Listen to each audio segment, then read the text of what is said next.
नमस्कार, मी भीमराव कडाळे पाटील, BKP मराठीमध्ये आपलं सर्वांचं स्वागत. आज नवीन दिवस, नवीन विषय, नवीन दिवसाची नवीन अशी चर्चा. आज चर्चा घेऊन आलोय म्हणजे बघा, काल दिल्लीमध्ये दुपारी 12 वाजता इंडिया आघाडीची पत्रकार परिषद झाली, बैठक झाली. त्या बैठकीमध्ये अनेक विषयांवरती चर्चा झाली. प्रामुख्यानं देशातलं जे राजकारण आहे, भ्रष्टाचार आहे, देशामध्ये पेपर फुटीचं नीटचं प्रकरण आहे, त्याचबरोबर जे कॉक्रोच जनता पार्टीचं जे आंदोलन देशभर पसरलेलं आहे त्याबाबत झाली. तसंच नरेंद्र मोदी यांचा राजीनामा घेण्यात यावा, नरेंद्र मोदी आणि अमित शहा या दोघांचाही राजीनामा घेतला जावा. त्याचबरोबर इतर काय काय विषय अजून घेतले गेले, म्हणजे बऱ्याच विषयावरती चर्चा झालेली आहे मित्रांनो. त्यामध्ये काही पक्ष उपस्थित नव्हते, नाराज पक्ष, तर काही पक्ष उपस्थित होते. एकूण किती पक्ष उपस्थित राहिले, प्रत्येकानं आपल्या काय काय सूचना मांडल्या, कुठल्या कुठल्या राज्यातनं आले होते, या सगळ्या गोष्टींची आज आपण चर्चा करणार आहोत. तर आपण जर हा संपूर्ण व्हिडिओ जर बघितला तर आपल्या लक्षामध्ये येईल की बाबा नेमकं काय विषय झाले, काय त्यावरती चर्चा झाली. तसंच जे पक्ष उपस्थित राहिले होते त्याचे नेते कोण कोण होते, त्या पक्षांची अवस्था भारतीय जनता पक्षानं काय केली गेल्या 10 वर्षामध्ये, कुठला कुठला पक्ष फोडला, अशा या सगळ्या विषयांवरची चर्चा आहे. त्याच्यामुळे हा संपूर्ण सगळा व्हिडिओ जर आपण पाहिला तर आपल्या सगळं लक्षामध्ये येईल. आणि आपण जर या चॅनलवरती नवीन असाल तर लगेच बेल आयकॉन बटन दाबून, घंटी दाबून चॅनल सबस्क्राईब करावा. तसंच व्हिडिओ जर आवडला तर तो पुढं शेअर सुद्धा करावा. आणि चला चर्चेला सुरुवात करूया. देशामध्ये 2014 पासून नरेंद्र मोदीचं सरकार या देशामध्ये आलं. 2014ला नरेंद्र मोदी भारताचे पहिले पंतप्रधान झाले. म्हणजे नरेंद्र मोदी भाजपचे दुसऱ्यांदा, आणि नरेंद्र मोदी पहिल्यांदा पंतप्रधान झालेत. ते त्या अगोदर गुजरातचे मुख्यमंत्री म्हणून त्यांनी 18-18.5 वर्ष कार्यभार पाहिला. आता असंही बोललं जातं की बाबा हे सगळं अमेरिकेचं षडयंत्र होतं, नरेंद्र मोदी सारखा माणूस पुढे आणायचा आणि देशाची सगळी अर्थव्यवस्था डबघायला आणायची. तशीच काहीशी परिस्थिती आज देशामध्ये उद्भवलेली आपण बघत असतो की महागाईनं सर्वसामान्यांचं कंबारड मोडलंय.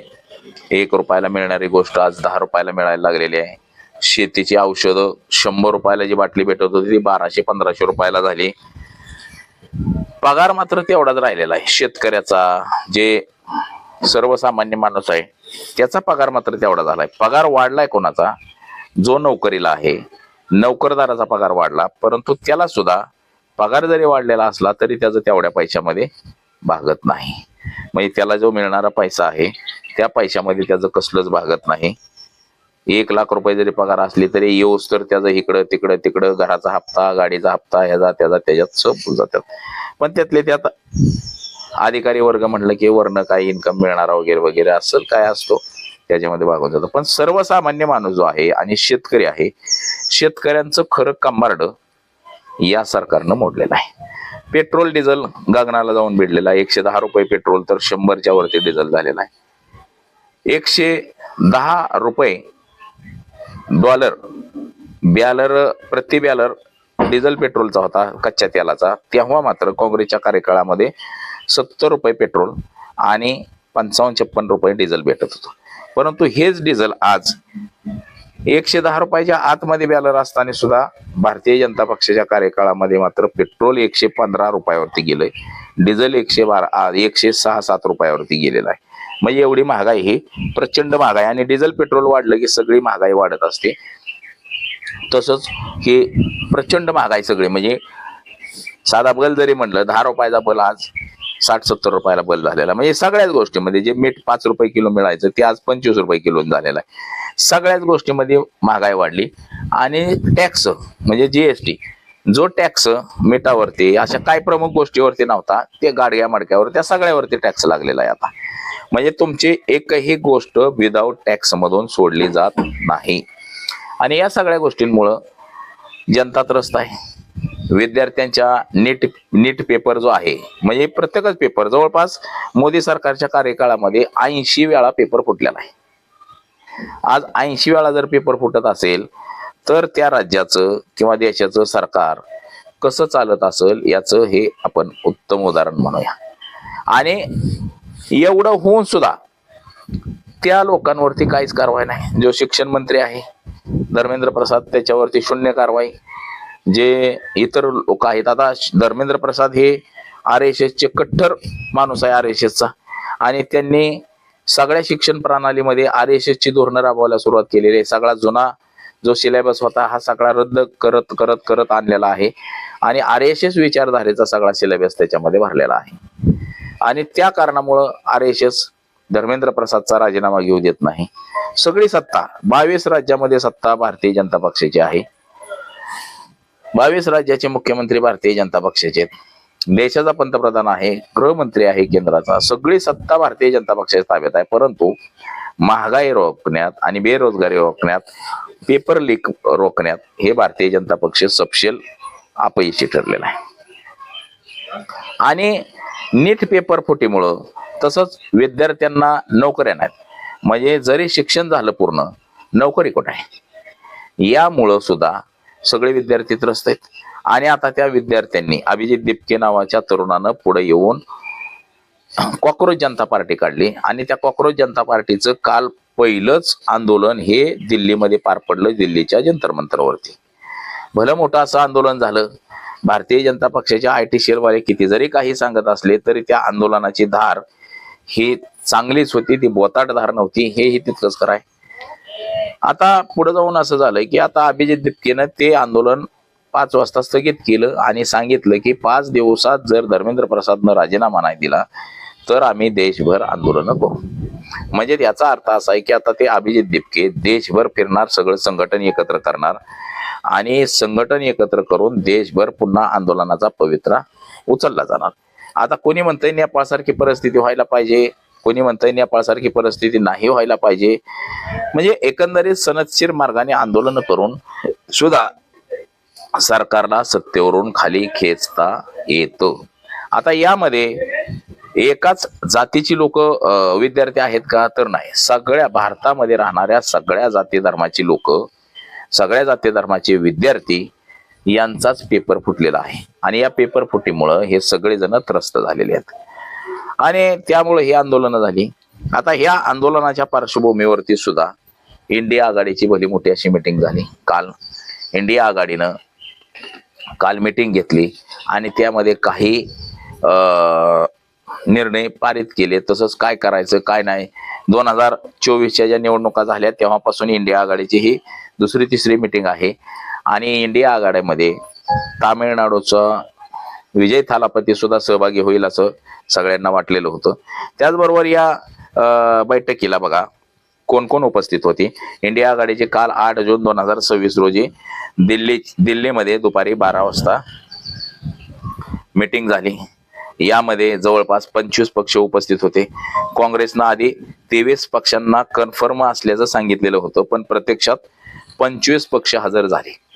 म्हणजे 23 पक्ष येणार आहेत असं सांगितलं होतं, परंतु 25 पक्ष आले. याचा अर्थ ह्या बाकीच्यांना सुद्धा सगळ्यांना वाटतंय की आपण जर ह्या मिटिंगला नाही गेलो तर हे भारतीय जनता पक्ष आपल्याला दाबून टाकल, आपला पक्ष मोडून तोडून टाकल. तसं त्यांनी केलेलंच आहे. अनेक जणांचे पक्ष मोळखळीस आणलेले आहेत, शरद पवारांसारखेच. आता या बैठकीला फक्त DMK गैरहजर होता. DMK म्हणजे MK स्टॅलिन.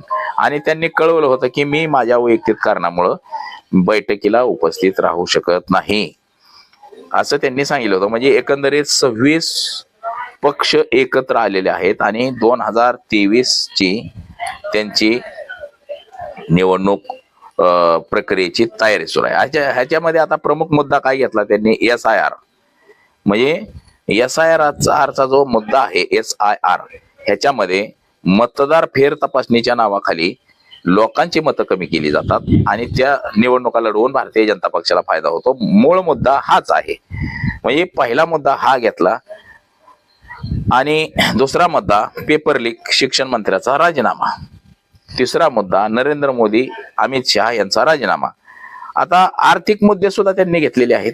महागाईचा मुद्दा घेतला, बेरोजगारीचा मुद्दा घेतला, गुंतवणुकीचं जे वातावरण आहे देशामध्ये असं झालेलं आहे की देशामध्ये ज्या इतर परदेशी कंपन्या ज्या येतात गुंतवणूक करायला, या परदेशी कंपन्या देशामध्ये गुंतवणूक काढून घ्यायला लागलेल्या आहेत. आणि त्या का काढून घ्यायला लागलेल्या आहेत की त्यांना असं वाटायला लागलेलं आहे की आता आपण या भारतामध्ये सेफ नाहीत, आपल्याला ज्या लागणाऱ्या सोयी सुविधा आहेत या मात्र दिल्या जात नाहीत.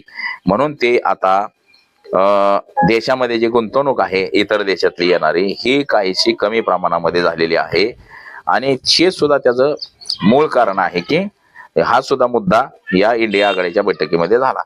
तसंच संसदेमधलं जे समन्वय आहे, मान्सून आता जे अधिवेशन होणार आहे पावसाळी, तर या अधिवेशनामध्ये सुद्धा काही मुद्दे मांडायचे आहेत. आणि ते मुद्दे काय काय मांडले जातील ह्याची सुद्धा त्यांनी चर्चा रणनीती आखायला सुरुवात केलेली आहे. त्याचबरोबर 2029ला जे विधानसभेची निवडणूक होणार आहे, लोकसभेच्या निवडणुका होणार आहेत. मूळ मुद्दा म्हणजे लोकसभा, ज्या लोकसभेच्या निवडणुका होणार आहेत त्या निवडणुका कशा लढवायच्या ह्याचं सुद्धा समन्वय कसं करायचं या बाबतीत सुद्धा हे सगळे काल उपस्थित होते. आणि त्याच्यामध्ये सुद्धा त्यांनी विशेषतः करून चर्चा केली. परराष्ट्र धोरण असेल, परराष्ट्र म्हणजे दुसऱ्या देशाशी जे आपले संबंध आहेत ह्याच्यावरती चर्चा केली. आणि बघा इलेक्शन वरती सुद्धा चर्चा करण्यात आली की बाबा हे भारतीय जनता पक्ष पुनर्रचनेमध्ये किंवा मतदार पुनर्रचना कशी करायची, आपल्याला कशा पद्धतीने हरवतंय आपली मतं कमी करून, ह्या सगळ्या गोष्टींवरती चर्चा झाली. त्याचबरोबर ईडी असेल, सीबीआय असेल या संस्थांवरती सुद्धा गंभीर काल आरोप केले. त्यांनी असं म्हटलं की फक्त बाबा आमच्यावरतीच कारवाई केली जाते, भारतीय जनता पक्षाच्या लोकांवरती का कारवाई केली जात नाही, ज्याच्यावरती भाजप आरोप करतंय आणि त्यांना पुन्हा पक्षामध्ये घेतंय, तर हे काय धोरण आहे. म्हणजे हे सुद्धा त्यांनी विशेषतः करून मांडलं.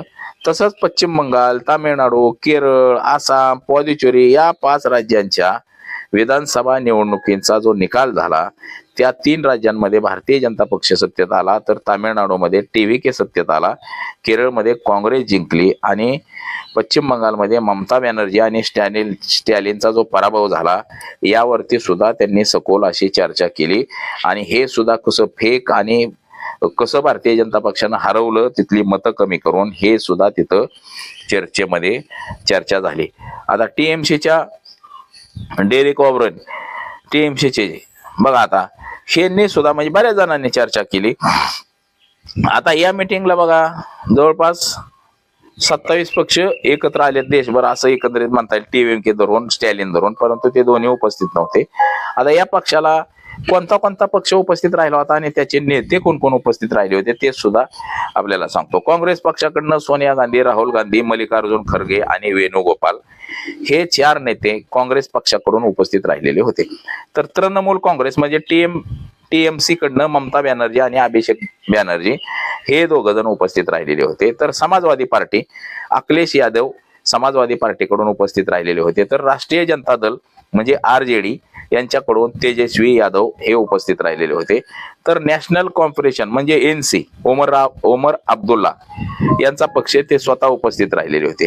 तर PDP हा जम्मू काश्मीरचा पक्ष आहे आणि तिथं मुफ्ती मोहम्मद ह्या उपस्थित राहिलेल्या होत्या. आता झारखंड मुक्ती मोर्चाचं सरफराज अहमद म्हणजे JMM हा पक्ष जो आहे ते स्वतः उपस्थित राहिलेले होते. तर शिवसेनेकडनं उद्धव ठाकरे यांनी व्हिडिओ कॉन्फरन्सद्वारे उपस्थिती लावली तिथं. आता राष्ट्रवादी काँग्रेस शरद पवारांची त्यांच्याकडून सुप्रिया सुळे ह्या उपस्थित राहिल्या होत्या. तसंच CPM कडनं जॉन ब्रिटास हे उपस्थित राहिले होते. CPI कडनं D राजा हे उपस्थित राहिलेले होते. आता CPI ML या पक्षाकडनं दीपंकर भट्टाचार्य हे उपस्थित राहिलेले होते. RSP कडनं NK प्रेमाचंद हे उपस्थित राहिलेले होते. IOML कडनं सादिक थंगल हे उपस्थित राहिले होते. VCK कडनं थिरुमावलन हे उपस्थित राहिलेले होते. तर MDMK यांच्याकडून दुराई वायको हे या मीटिंगला उपस्थित राहिले होते. तर केरळ काँग्रेस जे आहे त्याच्याकडून K जॉर्ज हे त्या ठिकाणी उपस्थित राहिले होते. केरळ यांच्याकडनं जोस के मनी हे उपस्थित राहिले होते. RLP यांच्याकडून हनुमान बेनीवाल हे उपस्थित राहिलेले होते. BAP यांच्याकडून उपस्थित राहिलेले होते. तसंच लोकदल यांच्याकडून सुनील सिंग हे उपस्थित राहिलेले होते. फॉरवर्ड ब्लॉक त्यांच्याकडून जी देवराजन हे उपस्थित राहिलेले होते. आता शेतकरी कामगार पक्ष यांच्याकडून जयंत पाटील हे उपस्थित राहिलेले होते आणि अपक्ष खासदार हे कपिल सिब्बल हे सुद्धा या मीटिंगला उपस्थित राहिले होते. आता या मीटिंग मध्ये बघा उपस्थित कोण कोण राहिलं नव्हतं तर DMK तामिळनाडूतला पक्ष, TVK हा सुद्धा नव्हता आणि आम आदमी पक्ष यांची सुद्धा उपस्थिती नव्हती. म्हणजे हे 3 पक्ष नव्हते.